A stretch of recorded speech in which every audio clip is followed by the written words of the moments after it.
Los griegos y las teorías astronómicas. Desde tiempos inmemoriales, el ser humano ha extendido su mirada al cielo, observando los distintos astros. En diversas culturas se identificó a estos astros con distintas entidades divinas, ya sean los egipcios, los mesopotámicos, los griegos, los incas, los muicas, los bálticos, etc. Entre estas culturas hubo diversas personas que se dedicaron al estudio de estos cuerpos. Es conocida la historia de Tales de Mileto, un griego, el cual se calcula que vivió en el periodo entre 624 a 546 a.C. Fue uno de los que comenzó la búsqueda de explicaciones de los fenómenos mediante la razón en el occidente. Tales consideró al eclipse como una superposición de la luna entre la Tierra y el Sol, o de la Tierra entre el Sol y la Luna, lo que para ese momento era toda una radical locura. Solo basta observar la fuerza que tienen los mitos griegos en la actualidad. Anaxágoras, otro filósofo de la antigua Grecia, nacido en 499 a.C., también propuso que los cuerpos celestes no eran deidades. Al tener la oportunidad de ver caer un meteorito en el Hipopótamos y comprobar que están formados por rocas, fue el primer pensador que fue acosado por sus ideas de la luna y el sol como cuerpos mundanos. La sociedad ateniense le imputó cargos políticos tales como impiedad. Sus pensamientos marcaron un antes y un después en la filosofía griega, aunque filósofos como Platón y Aristóteles nunca estuvieron de acuerdo con ella. Uno de los primeros en considerar un modelo de sistema solar en el que la Tierra no era el centro del universo fue Filolado de Crotona. Consideró que tanto la Tierra, el Sol, la Luna y los 5 planetas conocidos giraban en torno a un fuego central, la Hestia.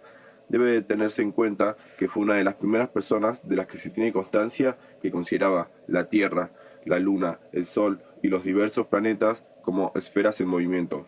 Su gran acierto fue proponer que la Luna, al igual que la Tierra, tiene un día y una noche, y que los días lunares duran lo mismo que los meses terrestres. Dicho de otra forma, descubrió que la Luna tarda lo mismo en girar sobre su eje que en completar una órbita alrededor de la Tierra, lo cual explica por qué siempre vemos su misma cara.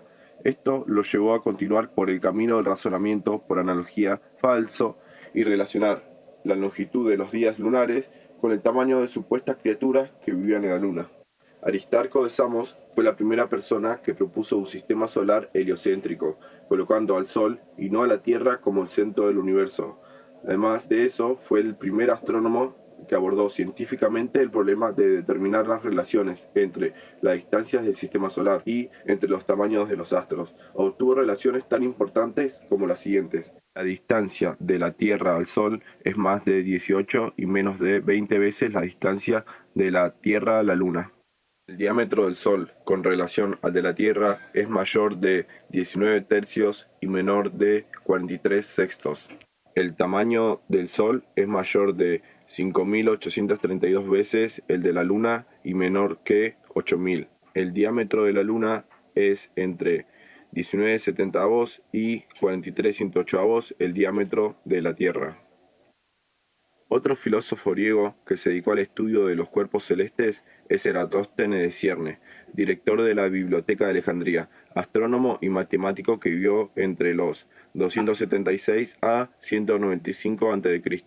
Partiendo de que la Tierra es esférica y teniendo en cuenta que, como el Sol está muy lejos y por lo tanto los rayos solares llegan paralelos independientemente del lugar de la Tierra donde nos encontremos, pudo medir la circunferencia de la Tierra mediante la determinación de 2 puntos con una distancia específica, aumentando de manera proporcional el ángulo y la distancia en kilómetros hasta completar una vuelta de 360 grados. Concluyó que el perímetro de la Tierra medía aproximadamente 250.000 estadios o 40.000 kilómetros, lo cual es bastante preciso considerando las limitaciones de la época en instrumentos de medición. Uno de los astrónomos más importantes de la historia es Johannes Kepler. Vivió entre los años 1571 a 1630. Se dedicó al estudio de las órbitas planetarias, intentando crear un modelo de sistema solar en el que las observaciones de los movimientos de los planetas se cumplieran de manera fehaciente, creando el primer modelo del sistema solar en el que las órbitas de los planetas, en vez de ser circulares, eran elípticas. De esta forma pudo explicar los movimientos vistos desde la Tierra. Fue una de las primeras personas de las que se tiene constancia que comprendió el movimiento de los planetas y el funcionamiento del sistema solar. Aunque sus modelos contradecían creencias religiosas, él no tomó un papel antagónico a la Iglesia, debido a su gran poder dictatorial en ese momento. La Iglesia los comulgó, debido a que su modelo astronómico del sistema solar no se podía conciliar con sus creencias religiosas.